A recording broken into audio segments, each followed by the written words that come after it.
Hi kombucha followers, I'm ready to refresh and make a new batch of kombucha. I have allowed my kombucha to, as you can see, evaporate. You can consider this a kombucha scoby hotel. And the bottom one is the old scoby, and the really thick one on the top, you can see it's a little bit different color. That is the newer scoby that has built up. I'm going to remove this and then I'm going to clean out my vessel with just some hot water and scrub it, no soap, and I will then create a new batch. So I'm going to take off my cloth and fetch this huge scoby. Here it is. Look at that. Smells very vinegary. And then here's the old one. It's a little bit thinner. It doesn't really matter which one you use to create your new booch.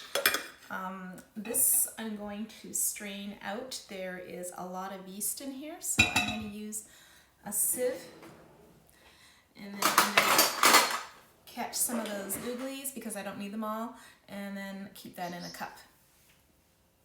Okay, I've got my sieve over the cup, and I'm going to just carefully pour this in over the sieve, and I'll catch the excess yeasts that are the little brown bits that are in the kombucha liquid. Remember, this is just a first ferment, and I've allowed it to go. It's very vinegary, and it smells like vinegar too. There you go. I can discard this, put it in my compost. This is the mother. This is sweet liquid. Do not discard this. You'll need it. Okay, I have a tea bag that I have purchased from an Asian supermarket. You can get these, they're empty. Fill it with a loose leaf tea such as green, white, oolong, or pu'er, or a mixture. It's good and nice and healthy to have a mixture of green and black teas for both the yeasts and the scoby. So I'm going to now add some water. 7 cups of water and half a cup of sugar. Okay, I got the sugar in there. Now I'm going to get the hot water.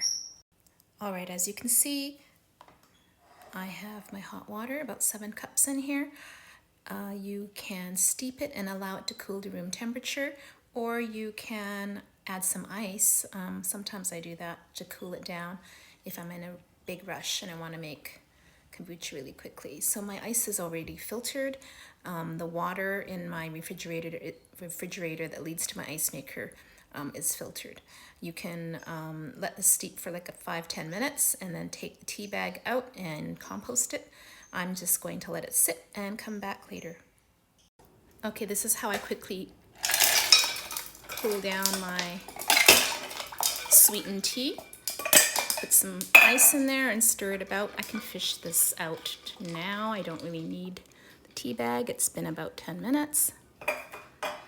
And just bring it down to room temperature. As we wait for my sweet tea to cool, I'm going to show you what the scobies look like. People keep asking me, does it really matter which one you use? I would say that I use the smaller one. So the smaller one just happens to be my older one, which is thinner.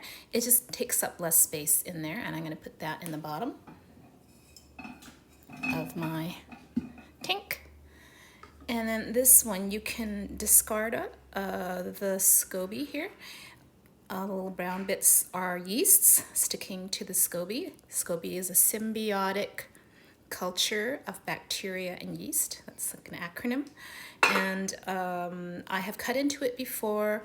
It's not tasty. You don't need to eat it. Don't feel bad about putting it into your compost.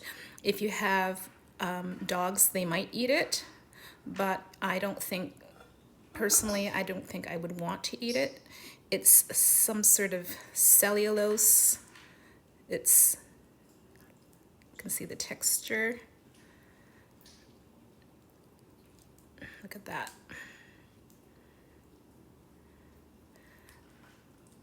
Not too appetizing in my opinion, but if you want to eat it, people dehydrate it and they make it into gummies. They feed it to their chickens, they feed it to their animals, dehydrate it, made it into dog biscuits or whatnot. it's possible. I'm not going to do anything with it. I'm going to put it in my compost. You can give it away to other people if they want to make their own kombucha. But at this point, I don't have anyone in Vancouver who wants my scoby, so it's going in the compost. Okay, we're going to pour back the mother that I had saved. I'm going to just put it through the sieve again. And look at all the little dark bits of the yeasts. They're good. I just don't want the oogly bits. I don't want them to be disproportionate.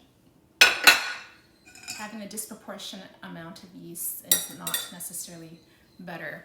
You want a nice balance. Okay, I'm back with my cool tea. I actually ended up putting some more ice in it to cool it down quicker because I'm in a hurry. If you end up like that, like having